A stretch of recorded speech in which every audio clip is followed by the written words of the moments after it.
In this video, I'm going to talk about what exactly I mean by state machine, and then we're going to talk about how we can use the ideas that we've learned about state machines to write better object-oriented programs.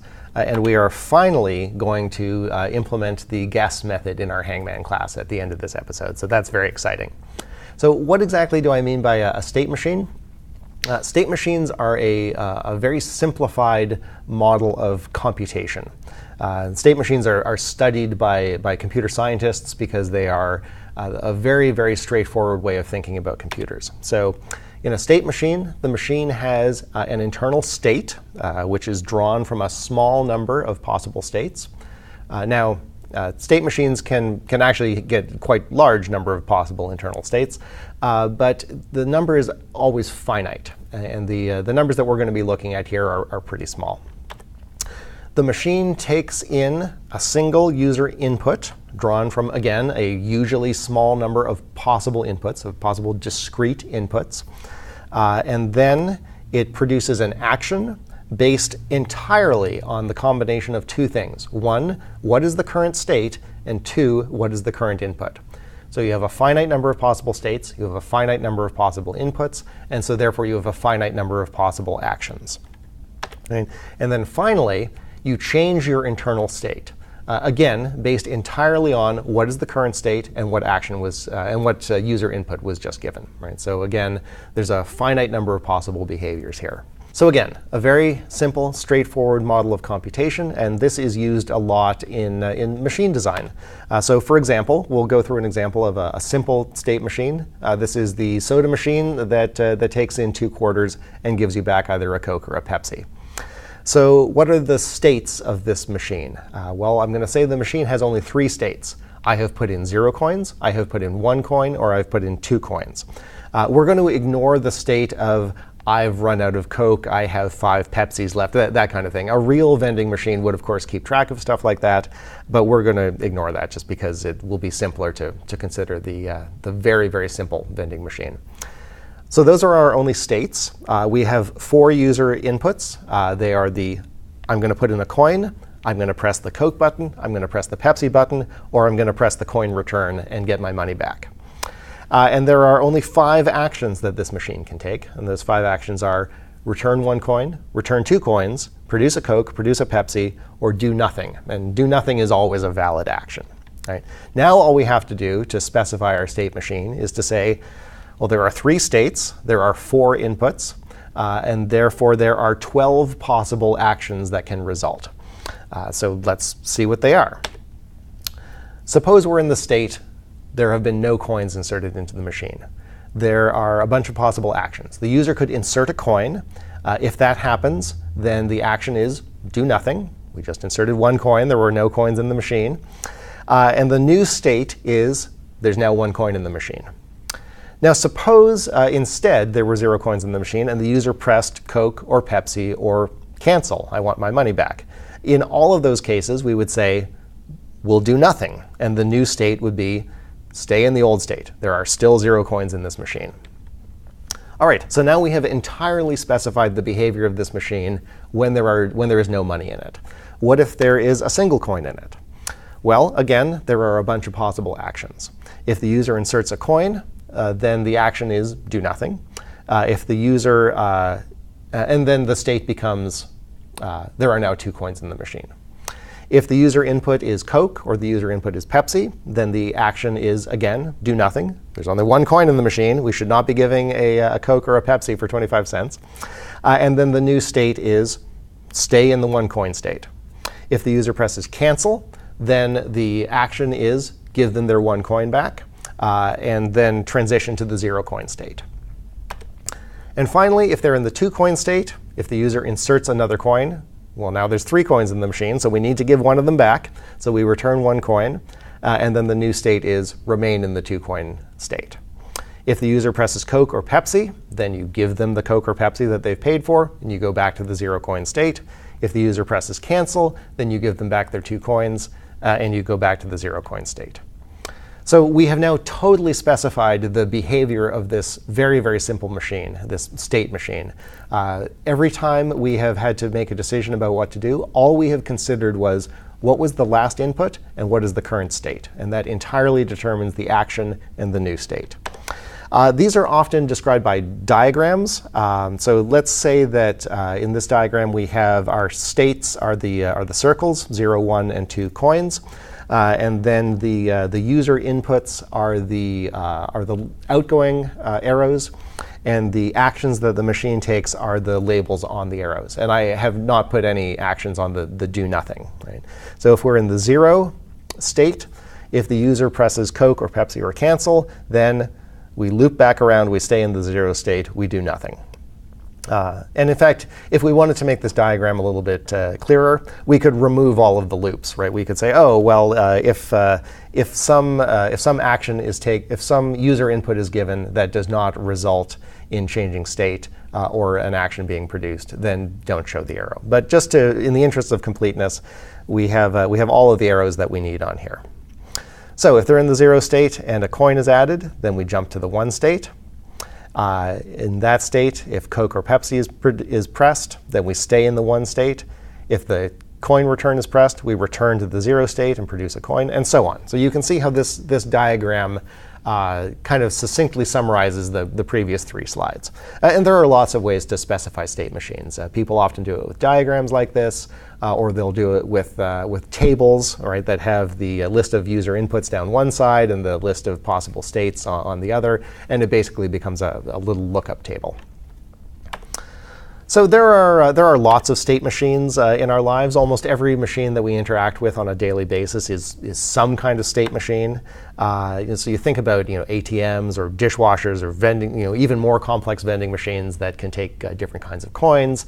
And it's a good exercise in state machine design and in programming in general to just try to sketch these things out. To say, somebody designed this dishwasher to have a bunch of internal states and to allow me to press buttons, and the buttons change those internal states. I wonder what those internal states are. I wonder what the buttons do to them.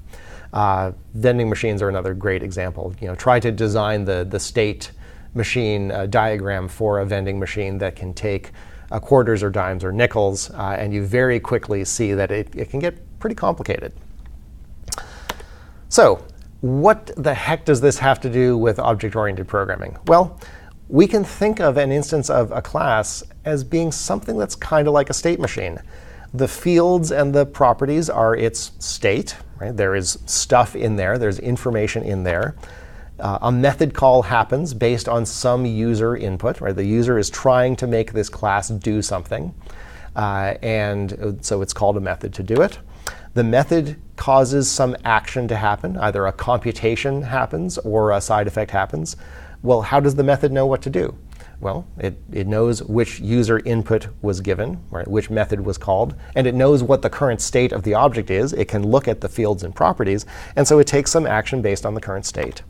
And then the method might change the state. The method might update a field, it might update a property, and now the state of the machine has changed.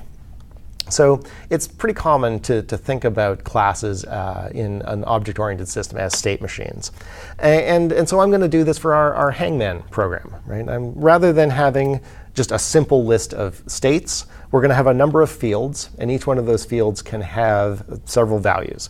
The main one that I'm going to be looking at is the game in progress, or won, or lost. That's kind of a very traditional way of looking at state, where we only got 3 of them, kind of like our 0 coins, 1 coin, 2 coin example. We're also going to need to keep track of what letters have been guessed. And again, that's pretty straightforward state. There's probably only going to be 26 different letters that are going to be guessed if we're doing this in English. And so you can think of, well, the states could be A has been guessed, A and B have been guessed, A and C have been guessed. Now that seems like a large number of possible states. In fact, it's 2 to the 26 possible states. That's a pretty big number. But we're not going to have to keep track of that many individual states. We're going to have some object that keeps track of which letters have been guessed that we can then talk about in a more abstract way. We're also going to need to keep track of how many wrong guesses have been made so that we know when the game is over, when we know that when the game is lost. So there's only one user input, and that's make a guess. So let's think about what are the state transitions and what are the actions on the basis of each possible guess. Well, we'll start with the error conditions, because as you know, if you watch the previous series of videos, I always like to think about the error condition first, because often it clarifies your thinking. And also, once you've dealt with the error conditions, you can be sure when you're writing the code that what follows, the code that follows the error condition checks is not in an error case. And you can then rely on the arguments and whatnot being correct. So anyway, consider the error cases first. If the game is won or lost, then, well, the game doesn't change state. The game is still won or lost. But you want to throw an exception, because if somebody is still guessing even after the game has been won, then whatever code is calling this hangman object probably has a bug in it. It seems like that's the wrong thing to do. If the game is neither won nor lost, if it's in progress, then the error condition is, well, the guess might have been submitted before. And in that case, do we want to throw an exception? We probably don't want to throw an exception there. It seems like a non-exceptional scenario for the user to guess something and then a little while later guess it again, forgetting that they made that guess already. So in that case, we don't want to change the state. The game is still in progress. We do want to inform the user that they have made an error in that they've guessed something twice. So those are the error cases. We'll deal with those first. What are the valid cases? Well, somebody has made a guess. The game is in progress. We've gotten through the error cases. They haven't made this guess before. So either the guess is right or it's wrong. If it's wrong, then what are we going to do? Well, we're going to record the guess, because they might guess it again in the future. We're going to increase the number of wrong guesses that have happened. We're possibly going to lose the game, so we would go to the losing state. And no matter what happens, we need to inform the user, you made a wrong guess. If the guess is right, then we want to, again, record the guess, because somebody might guess it again. We possibly have just won the game. And again, no matter what happens, we have to inform the user. We could draw this as a transition diagram. We could say, well, there's the in progress state and the won state and the lost state. If we're in the in progress state, then there's a bunch of transitions. An incorrect guess transitions back to the in progress state. A duplicate guess or a correct guess stay in the in progress state. But if it's the final correct guess, then we transition to the won state. If it's the final incorrect guess, then we transition to the lost state. And once we're in one of those states, then any guess keeps you in the won or the lost state. Now, I haven't put the actions on this diagram, but we would want to figure out what the actions are here as well. So if there's a guess made while the program is in the won state, then we produce an exception, and so on. All right, so we just accidentally wrote a specification for our method. You know how I love writing specifications, even if they're informal. But the key thing here is, you notice how in accidentally writing this specification, we thought about every possible action that could happen. We thought about every possible user input that could happen and what action the program should take on the basis of that user input and the basis of the current state, right? The current contents of the class. And that also forced us to consider error cases, which was good. Also, in doing this exercise, we see that when we originally designed this class many, many episodes ago, we forgot to talk about a game policy, which is the policy is, how many wrong guesses do you get before the game is over? So we're going to need to have that information somewhere in our Hangman class. We forgot to do that before. So let's implement it. We now have a specification for our class and for our guess method. So let's just go right ahead and do it. All right, so here I have modified our Hangman constructor. I've added the number of mistakes allowed as an optional parameter to the constructor, so that if you supply it, great. And if you don't, then we'll say, well, I guess 7 seems reasonable. This might be a good constructor design. It might not. I talked a bit about before how I'm somewhat skeptical of the value of optional parameters. Sometimes they add more confusion than they alleviate. And we're going to look at some different possible designs for constructors in a later episode for this class. But anyway, point being, we have the player object and we have the number of mistakes that are allowed. We save off the player object. We save off the number of mistakes that were allowed. We've put that in a field. We know that the outcome is in progress. We're going to choose a word. We implemented that in the previous video. And this code we will come back to later. I'm going to explain what that's for in a little bit. All right. We have our private static word list. You recall that in a previous episode, we decided we could make this a static field. It's not going to change. We're going to get the word list. I don't believe that I said when this actually happens. When you have a static field that is initialized, the field is initialized before the first object of this type is constructed, or before the first static method of this type is called, whichever comes first. So since we're going to create a new hangman object, the runtime detects, oh, a new hangman object is being created. This is the first one. I need to make sure that this word list is initialized. And so it will do it then. There are some more subtleties to how static construction works and the exact order in which fields are initialized and whatnot. We're not going to talk about them in this course. Recall in a previous video, we decided that the word list would be a static field, that it would be computed once, and that we would expose it as a public static property with a read-only collection wrapping the word list. And so we do that here. Now, I don't think I mentioned when the static initializers actually run. When the first new instance of the hangman class is created, or if it has static members, when the first static member of the type is used, that's when the runtime realizes, oh, you know what? There's a static field here that needs to be initialized. I'm going to initialize that. So before we create the first hangman object, the runtime will say, I need to call getWordList. I need to make a new read-only collection and initialize this property. All right, so that's our word list. And those are not game state. Those are not per game state. But these guys are. We have our player. We have the word that we've chosen. And we have the outcome. So what additional state do we need? Well, we could go back to our specification and say, we need to have the set of letters that we have guessed already. And remember that we talked about sets very briefly in the video about collection types. A set is a collection. It's a little bit like a list, but the differences are a list can contain duplicates. A set cannot contain duplicates. If you attempt to add a duplicate to a set, then that has no effect. There's no exception. It just simply says, oh, well, that thing's already here. I'm not going to change the set. And a list stores things in order, 0, 1, 2, 3, 4, 5, and so on. A set is inherently unordered. It's just a sort of a bag that you can put things into, and those things stay unique.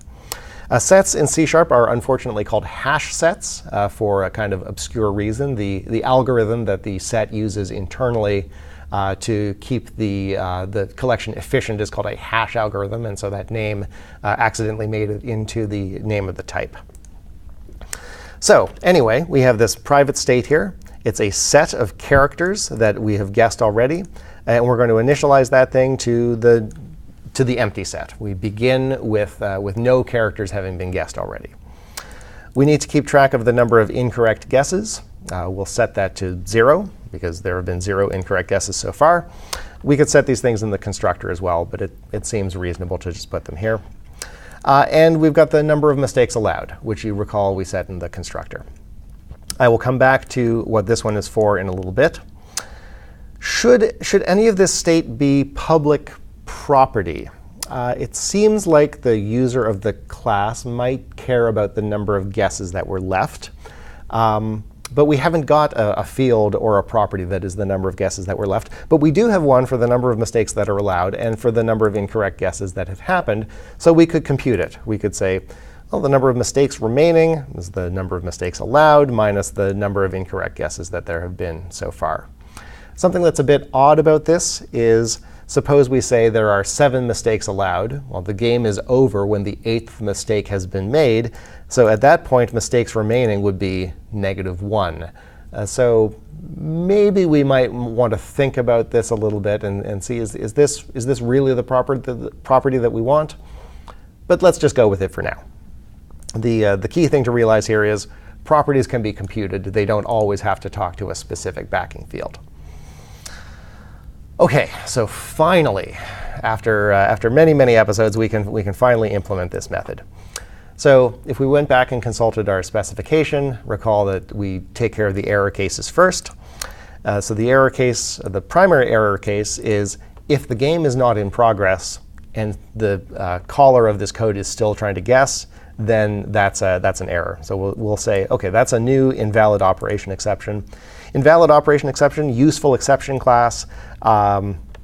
It is specifically for the case of you called a method on an object when that object was not in a state to handle that, to fulfill that request. There's no way that you can that we can handle a new guess when the game is already won or the game is already lost. All right. So if we manage to get past this check, then we know that the game is in progress. So that's good. We're through the first error case. Right? The next error case is if the guess was one that was made before, then do not change state and inform the user. You know what? We never talked about how to inform the user. We never talked at all about what the user interface of this Hangman game was going to be. Is it going to be on the console window? Is it going to be a graphical application? Well, I guess all we know how to write is console applications so far. So let's just say we're going to write out to the console.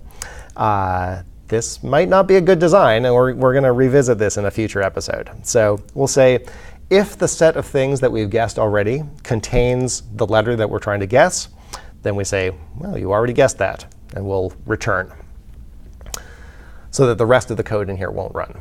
All right, so now we know if we get to this point, then we at least have a letter that has not been guessed before and the game is in progress, which means that it's either correct or incorrect, and which means that we might be in a situation where we're going to win or lose. So we need to figure all of that out. Regardless of what happens, we need to record the fact that now this letter has been guessed. So we add that to the collection of letters that have been guessed. So let's first consider what happens if it's wrong. I'm going to say if the word does not, we have the not operator here, does the word not contain the letter? If the word does not contain the letter, then it's a wrong guess. And of course, I could have said this word here. Right? This is the word that the player is trying to guess. All right. Well, if the word doesn't contain that letter, they haven't guessed it before, we'll say, well, there's no letter in that word. We will increase the number of incorrect guesses by 1. If the number of incorrect guesses is now greater than the number of mistakes that were allowed, then we'll say, well, I guess we are going to make the transition to the loss state. We will write out you lose. Otherwise, we will say, well, you only have this many mistakes remaining, and we will remain in the in progress state. All right, so this is all of our transitions for the case where the letter that was guessed is incorrect. Now let's take a look at our cases for it was a correct guess. Well, there was something that we didn't think too carefully about, and that is in Hangman, we need to inform the user of where the correct guess was. Right? If the word is abracadabra and they guess A, then we need to tell them where each one of those A's are. How are we going to do that? Particularly keeping in mind that they're in abracadabra, there would be more than one of them. Right? Well, here's what we're going to do. We're going to create an array of characters, and we're going to initialize all of those characters to underbars. We're going to make the array the same length as the number of characters in the word. And then every time a correct guess is made, we're going to fill in, we're going to mutate that array with the appropriate characters in the appropriate places. So let's see how we're going to do that. I've got a method here called fillInCorrectGuess. I'm going to create a character array called wordToDisplay. We're going to take the letter in here, and then I'm going to run over each character in the word that needs to be guessed. If that character is equal to the guessed letter, then I'm going to fill that in the wordToDisplay. Now, somewhere we're going to need to initialize this code. We're going to need to initialize this data structure. So I'm going to say find all references and go up to where this is initialized, where this is defined here in the constructor. I said I would come back and talk about this code in a little bit. So here we are saying, OK, the word to display is going to be a new character array. It's going to be the same length as the word we need to guess. And then each one of those characters I'm going to fill in with the underbar character. All right, so let's go back to our method here. We fill in the correct guess. We say that was correct. And now we want to say, here is the word that you now know, where we're going to say, we're going to take that word to display. We're going to print out every character separated by spaces so that it looks nice. And we need to figure out how we know if we won. Well, there's a bunch of different ways we could do that. We could keep track of how many letters there are in the word and how many have been correctly guessed. And when those numbers are the same, we could say, well, we've won. Like I said, there's a bunch of different ways. One way would be to say, well, we know that the word to display array contains underbars for every character that hasn't been guessed. So if it no longer contains any underbars, then I guess we must have won. So how we would actually implement this, many, many different possibilities. Here's just one of them. So in this case, we would say, OK, we've met the winning condition. We will write out you win. And we're done. I think we can actually play Hangman here. Let's try it out.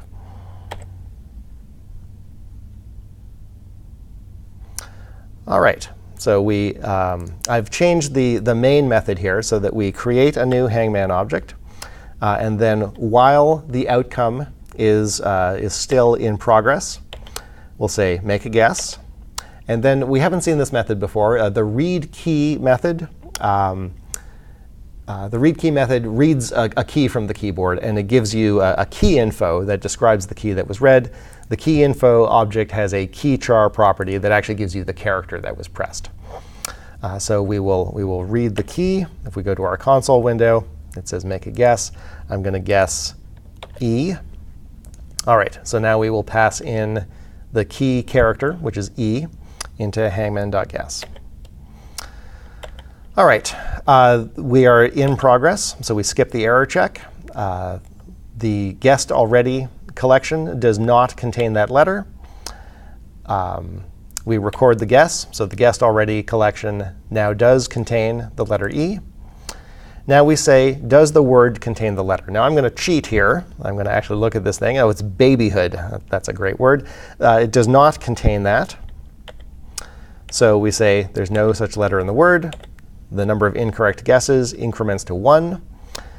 That is not the number, that is still not greater than the number of mistakes that are allowed. We give an error saying you only have so many mistakes left. And we step back out, and now we go back through our loop. So if we look at our console window, you can see I said make a guess. I typed E. It said there's no E in the word. You only have 6 wrong guesses left. You notice it did not display the E here.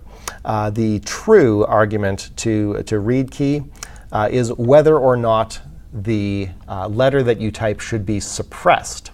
Now, you remember many, many episodes ago I said when you have a method where it has a number of possible behaviors, you might want to define an enumerated type that clearly states what those behaviors are. This will be a good example, right? You look at this and it says true. And without looking at the documentation, it is very hard to know that true means suppress the display of the user input. If this instead of true had been an enumerated type where it was read key options dot suppress display of typed character, then it would become very, very clear when reading the code what the meaning of the code was. And so that's one of the reasons why you might want to avoid this kind of design of taking a Boolean that has a particular meaning. All right, so anyway, let's just start this thing running. And we can say, well, I already guessed E. Maybe I'll guess A. And now it says correct. There is one A. Maybe now I'll guess O. We have 2 O's. So now we have filled in our word to display array with the 2 O's that were present. And then we can fill in the 2 B's. And maybe now it's obvious what's going on here. If I type in a Y and an H and a D, and it says correct, you win. All right. OK, so are we done? We finally ended up writing a program that can play Hangman. It seems to work. We are not done yet. You want to review the code. The class works, but it has some pretty serious problems. There are some design problems here. It seems to be not displaying the graphical hangman. If you've ever played Hangman with an actual child, you know it's fun to draw the little guy hanging. In fact, all of our presentation logic seems to have been thoroughly mixed up with the logic that determines whether we've won or lost or are still in progress. It seems like this is maybe a bad design. Also, how would we test this? Every other time that we've written a method in the previous course, I advocated, you know what, if this is a serious bit of business logic here, then you need to write a test case in order to test this method. This thing chooses a random word. How are we going to write a test case that tests it? Are we going to write an artificial intelligence that can play Hangman? So we're going to have to figure that out. So summing up, the state machine pattern, very common in both software design and in the design of actual mechanical devices. Specifying all of the internal states, all of the inputs, all of the actions, all of the transitions to different states, it can be tedious, but it also forces you to consider what all the corner cases are in your program. And getting something working is by far not the last step in shipping code. You want to criticize your code. You want to figure out how to test your code. And we'll look at that in future videos.